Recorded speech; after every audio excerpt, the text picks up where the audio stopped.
Meditando la Biblia en un año, con el pastor Alex Figueroa. Día 8, mes 9. Comienza el libro de Isaías, el primero de los libros llamados proféticos, no necesariamente en orden cronológico, sino en orden temático. Además, considerando que es el primero de los profetas mayores y el más extenso de ellos. Cabe señalar que los profetas llamados mayores son denominados así no porque sean más importantes o de una calidad superior, sino porque sus libros son más extensos simplemente. El nombre de este profeta significa Jehová es salvación, y se le identifica como hijo de Amós. Ejerció su ministerio principalmente en el Reino del Sur. Podemos ver por distintos antecedentes, tanto en el libro como externos, que tenía una buena educación, era miembro de una familia importante e influyente. Este profeta es contemporáneo de sus compañeros Miqueas, Oseas, Amós y probablemente Jonás, y también a los reyes Usías, Jotam, Acaz y Ezequías. Isaías profetizó en un periodo en que los brutales asirios estaban tomando mucha relevancia. De hecho, invadieron Jerusalén en el tiempo del rey Ezequías, y el Señor en su providencia los libró de ser destruidos. También hubo reyes muy impíos, como el caso de Acaz,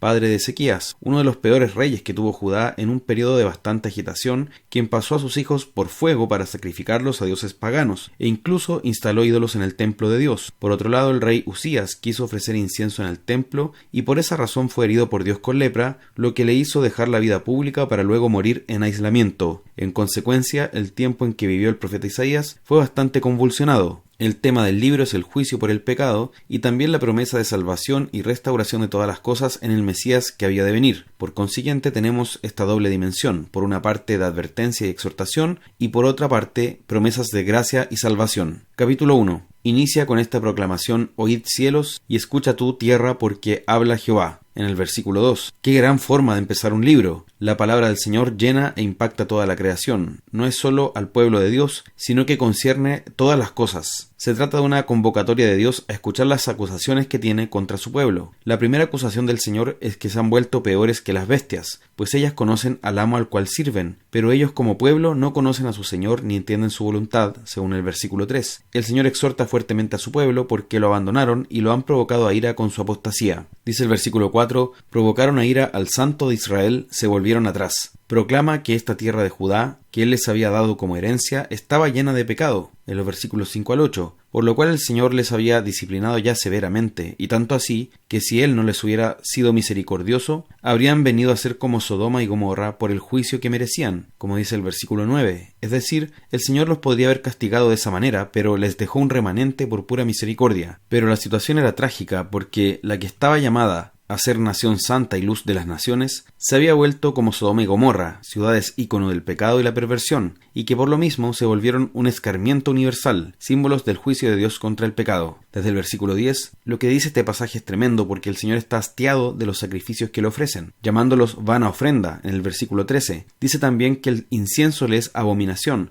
que no puede soportar sus asambleas y fiestas, las celebraciones que hacían en su nombre. El Señor está cansado porque, a pesar de que le ofrecían sacrificios y participaban de estas fiestas que él ordenó en la ley, lo hacían de manera hipócrita, sin amarlo, estando lejos de él en sus corazones y haciéndolo solo de labios para afuera. Eso nos debe confrontar, ya que no basta con reunirnos en nombre de Dios, sino que tenemos que hacerlo con un corazón realmente enfocado en adorarlo en espíritu y en verdad. Una adoración verdadera en la que no basta con cumplir rituales externos o mencionar ciertas liturgias, sino que debemos tener un corazón dispuesto para ello, y si no es de esta manera, el Señor abomina esas reuniones, pues se trata de una transgresión al tercer mandamiento: no tomarás el nombre de Jehová tu Dios en vano, porque no dará por inocente Jehová al que tomare su nombre en vano. Éxodo 27. Desde el versículo 16, el Señor entonces los exhorta a limpiarse, a lavarse de su pecado y los llama al arrepentimiento, diciéndoles: venid luego, dice Jehová, y estemos a cuenta, en el versículo 18. Notamos la urgencia que el Señor le da al arrepentimiento al decir venid luego. Los invita, y eso nos debe maravillar porque el Señor es el ofendido con nuestro pecado, y Él no nos necesita. Es más, podría consumirnos en un instante si quisiera, y tal cosa sería justa, pero es Él quien nos invita al arrepentimiento a quienes somos los ofensores, demostrando así su deseo de reconciliarse con nosotros, y les promete que si ellos vienen en arrepentimiento, serán perdonados, por más sucios que ellos estén serán limpiados y lavados. La manera en que respondemos al llamado del Señor define lo que somos y nuestro destino en el mundo. Quienes se arrepienten disfrutarán de la comunión y la bendición de Dios, según el versículo 19, pero advierte a los rebeldes que volverá su mano contra ellos y que los pecadores serán quebrantados. Desde el versículo 21, el profeta, inspirado por Dios, se lamenta por la corrupción de su pueblo y de cómo ellos han abandonado al Señor. No debemos ser indiferentes al estado actual del pueblo de Dios, ni tampoco al de nuestro país. El Señor nos dé ojos para ver nuestra realidad como Él la ve, para identificarnos con sus pensamientos y palabras, y podamos arrepentirnos y quebrantarnos, pero también llamar a alzar la voz en quebrantamiento delante de Dios. Desde el versículo 24, ante esto el Señor anuncia un juicio severo contra su pueblo, que será un justo castigo a manos de sus enemigos, a tal grado que servirá de escarmiento y espantará a quienes lo presencian. Pero es un juicio para limpiar y purificar a su pueblo, de modo que también traerá restauración. Lo cierto es que los arrepentidos recibirán el bien y los rebeldes serán aplastados. Capítulo 2. Desde el versículo 1 se promete que vendrá una restauración, un reino universal del Señor, y en lo postrero de los tiempos será confirmado el monte de la casa de Jehová como cabeza de los montes, recordando que el monte es una figura profética para hablar del reino, es decir, el reino de Dios sería glorificado ante el mundo en su nación santa. Cabe resaltar, además, que estos últimos tiempos comenzaron con la venida del Mesías, que marca el transcurso hacia el fin de este siglo. Observemos que desde acá ya se estaba anunciando claramente que vendrían a salvación las naciones, es decir, los que no son judíos, llamados también gentiles, y serían así invitados a este reino y subirían al monte de Jehová, a la casa del Dios de Jacob. Con esto se revela desde antiguo que el pueblo del nuevo pacto estaría compuesto por gente de todas las naciones. Notemos que se habla en el lenguaje del antiguo pacto, que enfatiza realidades terrenales. No obstante, con esto se nos está mostrando algo mucho más allá, que son realidades espirituales, y tienen relación con la expansión de la salvación y la iglesia entre los pueblos. Esto debería llevar a Israel a fortalecer su comunión con Dios, pero la gran mayoría rechazó al Mesías y se llenó de celos amargos cuando los gentiles fueron llamados masivamente a salvación luego de Pentecostés, pese a que esto, como vemos, estaba profetizado. Desde el versículo 6, el Señor anuncia juicio contra su pueblo por haber caído en idolatría y el sincretismo, siendo que Él les ordenó no adorar a otros dioses ni adoptar las costumbres de los pueblos paganos. Desde el versículo 10, serán juzgados los soberbios, aquellos que se han alzado contra Dios, y los ídolos serán quitados, y el orgullo del hombre abatido. Además, hay una imagen clara de la venida de Cristo que luego es tomada en Apocalipsis, que es cuando los impíos rogarán a las piedras que caigan sobre ellos, a las montañas que los aplasten con tal de no ser expuestos a la mirada del león de la tribu de Judá, que viene a vencer sobre sus enemigos. Y esto lo vemos en los versículos 10, 19 y 21. Así, los impíos serán llenos de espanto cuando el Señor venga a juzgar y vencer sobre sus enemigos. Por tanto, ya en estos dos primeros capítulos de Isaías está la esencia del mensaje bíblico, demostrando que este libro está lleno de verdades esenciales de la Escritura. Salmo 52. Este salmo fue escrito por David en el contexto de uno de los crímenes más horribles relatados en la Escritura. Mientras David huía de Saúl, un edomita llamado Doeg, quien era siervo de este rey, entregó a un grupo de sacerdotes liderados por Ahimelech, acusándolos falsamente de conspirar contra Saúl, y finalmente los mató por orden de este rey. En 1 Samuel 22, fueron 85 sacerdotes asesinados por Doeg, mientras que ejercían su oficio, ya que estaban vestidos con el efod de lino. Entendemos así la fuerte exhortación de este salmo contra quienes hacen maldad, y vemos nuevamente que el corazón impío se manifiesta en el pecado de nuestra lengua soberbia contra el Señor. Los rebeldes se jactan de su pecado, aman el mal más que el bien, y la mentira más que la verdad. Confían en las riquezas en lugar de confiar en el Señor, como lo hizo Doeg, quien prefirió la paga temporal del rey Saúl antes que la bendición eterna del Rey de los cielos. Pero el Señor destruirá a quienes vivan de esta manera. En contraste, los justos, a pesar de la persecución y las adversidades, verán el fin de los malvados, y en esta vida se conducirán en el temor del Señor y la confianza en sus promesas. Mientras que los impíos confían en las riquezas y aman el mal, los justos confían en el Señor y esperan en su nombre. Dice el versículo 8, en la misericordia de Dios confío eternamente y para siempre. Ese debe ser nuestro lema también, confiar en la misericordia de Dios eternamente y para siempre. Así fue también como Cristo soportó las blasfemias y las burlas de los impíos, la traición de Judas, quien puso su esperanza en las riquezas en lugar de confiar en el Señor. Pero nuestro Salvador obedeció hasta la muerte, esperando en su Padre y sabiendo que la gloria le aguardaba después de la cruz. Proverbios capítulo 22, versículo 26. La Escritura nos llama a ser responsables con nuestras finanzas, administrando fielmente los recursos que el Señor nos ha dado. Notemos que la Escritura no considera que las finanzas son un tema terrenal que debemos menospreciar, como si solo importara lo, entre comillas, espiritual, sino que debemos ser sabios y honrar al Señor con esta área de nuestra vida. Por tanto, nos insta a no comprometernos a la ligera,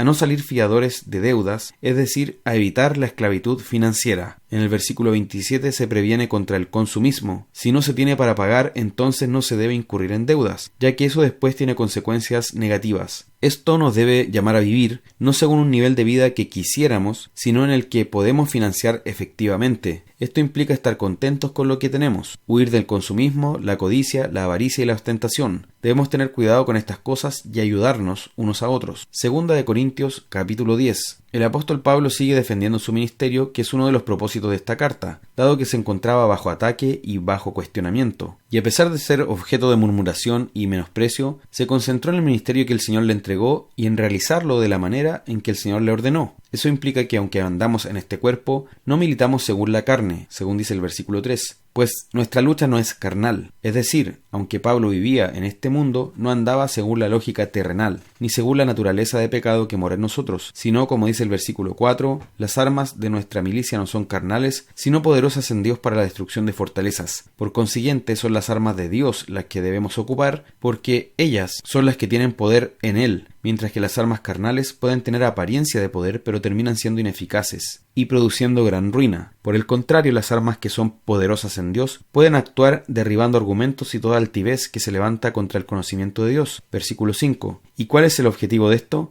Llevar cautivo todo pensamiento a la obediencia a Cristo. El apóstol Pablo usa una imagen militar porque envuelve la idea del ejército vencedor que lleva cautivos a los vencidos y los expone humillados en un desfile triunfal. Así también las armas poderosas en Dios permiten vencer todo pensamiento carnal, terrenal y humano para exponerlo como deficiente y llevarlo cautivo a la obediencia a Cristo. De esto aprendemos la valiosa lección de que la obra de Dios se debe realizar con los medios que Dios dispone. El fin no justifica los medios, no vale cualquier cosa. La palabra es suficiente y ella es la que nos dice cómo debemos conducirnos en esta batalla espiritual. Quien usa los medios espirituales que Dios dispone nunca terminará avergonzado, incluso aunque todos los hombres lo rechacen. Por otro lado, quien recurre a los medios carnales siempre terminará en ruina, aunque todos los hombres lo aplaudan. Desde el versículo 7, así, la iglesia de los Corintios fue exhortada a someterse a la autoridad del Señor, quien había inspirado al apóstol para que escribiera en su nombre y para que los guiara espiritualmente. Por tanto, también debemos tener cuidado con las divisiones carnales, con aquellos que buscan hacer discípulos para sí mismos y no para el Señor, con quienes buscan a través de armas carnales desviar la atención de los creyentes hacia ellos mismos. El verdadero siervo del Señor